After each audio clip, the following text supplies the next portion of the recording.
Hi, it's Andy here again, and this week I'm at Baitings Reservoir in West Yorkshire. The topic this week is all about how much rainfall do we actually need for our reservoirs to recover to more normal levels. Now, the restrictions are still in place at the moment, and whilst we've had some much needed rainfall in recent weeks, we still need quite a bit more in order to replenish our water supplies. Now, just to put things into context, the recent rainfall, the drought management activities that we've implemented here in Yorkshire, and also our incredible efforts on leakage have meant that our reservoir levels have topped up a bit recently, which is most welcome. Also, just to call out the big downpour that we had in mid-September, we saw our reservoir levels increase by a massive 15%, from 30 to 45% actually. And that 15% increase is the biggest ever single increase in a week in the last 30 years, which is incredible. Now, that rainfall has also meant that river levels and groundwater levels have also increased, which has meant that we've been able to favour those water sources and look after and preserve our reservoir stocks a bit more. But we've still got some way to go before our levels increase to the levels that we need them to. So how much rainfall do we actually need to recover to normal levels? Well, around now, normal levels for this time of year would be around the low 70% mark.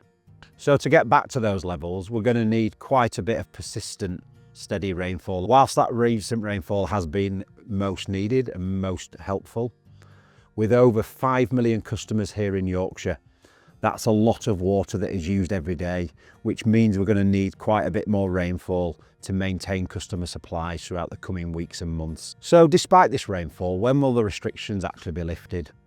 Well, if I cast my mind back to 2022, the last year we had restrictions in place here in Yorkshire, they remained in place from August right through till December. And that's because reservoir levels recovered really rapidly throughout the back end of the year, and we'd had a particularly wet period during the autumn and winter months following heavy rainfall. We need exactly the same. Now, we've made lots and lots of improvements since 2022, but given we've had a record level year in terms of how dry it's been, it's just far too early to say when the restrictions will be lifted at the moment.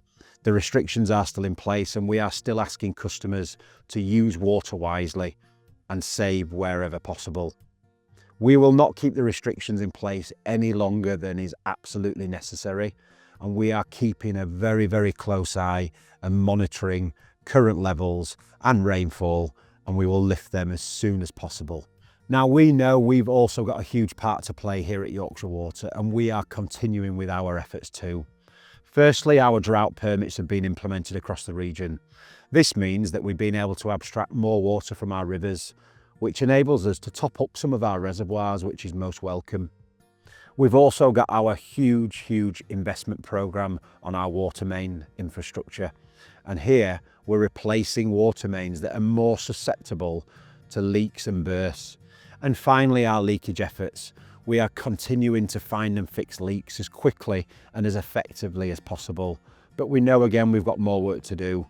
A big thank you for all of our customers who continue to report leaks and bursts to us. We really do appreciate it, so please continue to do so. So in summary, we still need quite a bit more rainfall in order to recover our reservoir stocks across the region. A big thank you to all of our customers for using water so wisely and preserving as much as possible.